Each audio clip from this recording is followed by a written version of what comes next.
এখন বিকেলবেলা আর আমরা এসেছি আমাদের গাছের আমগুলো পাড়তে। তো আমগুলো এত তাড়াতাড়ি পারতাম না, যদিও তো দেখলাম যে লোকে তুলে নিচ্ছে, আর একটা দুটো আম দেখছি গাছে থাকতে থাকতে ফেটে যাচ্ছে। তো ওই জন্য আমগুলো সবাই তোলার জন্য চলে এসেছি। বেটু, ওর বাবা আর আমি তিনজনে এসেছি। তো এই যে দেখুন আমগুলো কি দারুণ দেখতে লাগছে। তো আমাদের গাছে প্রচুর আম হয়েছে, তো ওই জন্য মনে হয় খুব বেশি বড় হয়নি, তো মিডিয়াম সাইজের হয়েছে। তো ওই জন্য তুলে নিচ্ছি। আর তুলে এগুলো সব ভালো করে ঢাকা দিয়ে 2-3 দিন রেখে দিলে পেকে যাবে। তো আমি যেহেতু এসেছি, আমিও হাতে করে যেগুলো নিচে নাগাল পাচ্ছি তুলে নিচ্ছি। আর আমাদের আম গাছগুলো খুব বেশি বড় নয়, নিচ থেকে সব নাগাল পাওয়া যাচ্ছে। কিছু কিছু যেগুলো লম্বা ডাল ওইগুলো ওপর থেকে পাড়তে হচ্ছে। ওই জন্য একটা টুল নিয়ে এসছে ওর বাবা, তার উপরে উঠে পারছে।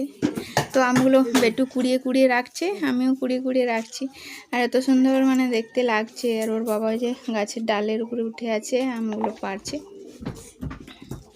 আর অবশেষে ওই যে আমার শ্বশুর মশাইও দেখছি দূরে আসছেন আম পাড়ার জন্য।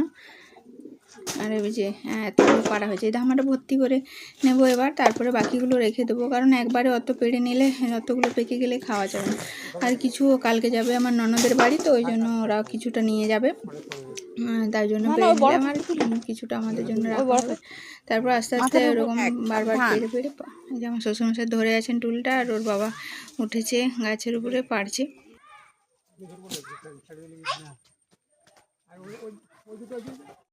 যেহেতু গাছগুলো খুব ছোট ছোট, বেটুও নাগাল পাচ্ছে, ওই জন্য বেটু একটা দুটো আম তুলছে, আর আমরাও তুলে নিচ্ছি সব। আজকে যেগুলো পেরেছি এগুলো নিয়ে গিয়ে রাখবো, আর বেশি পারবো না। আর গত বছর 2টো গাছে আম হয়েছিল, এবছর 3টে গাছে হয়েছে। আর আরেকটা গাছে যেটা হয়েছে ওটাই মাত্র 2টো হয়েছে। আর এই গাছটা দেরিতে হয়েছে বলে এগুলো রেখে দিলাম, ওই গাছেরগুলো বেশি পারলাম।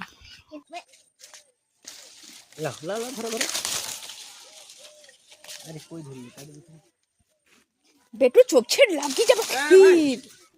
আম গাছগুলো যেহেতু ছোট ছোট, একদম আমি নিচে বসে বসে আম পাড়ছি, আর বেটু ওই জন্য নিচ দিক থেকে ছুটে ছুটে আসছে।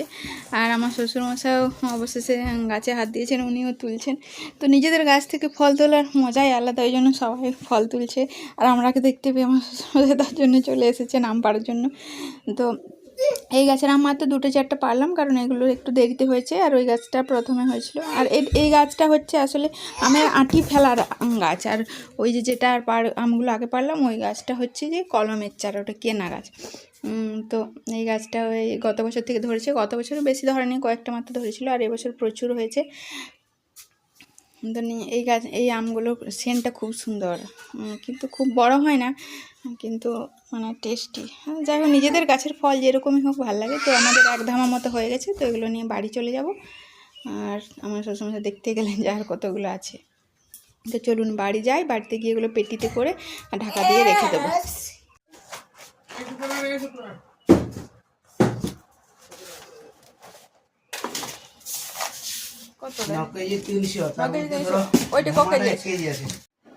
মোটামুটি 7-8 কেজির মতো আম পাড়া হয়েছে, তার মধ্যে প্রায় অর্ধেকগুলো আমার ননদের বাড়িকে দেওয়া হবে। তো রোজ রোজ যাওয়া হয় না, তো ওই জন্য দেওয়া হয়ে যাবে এখনই। বাকি যেগুলো থাকবে আমরা খাবো, আর গাছেও 1-2টো হয়তো আছে, ওগুলো পরে খাওয়া হবে পেড়ে পেড়ে।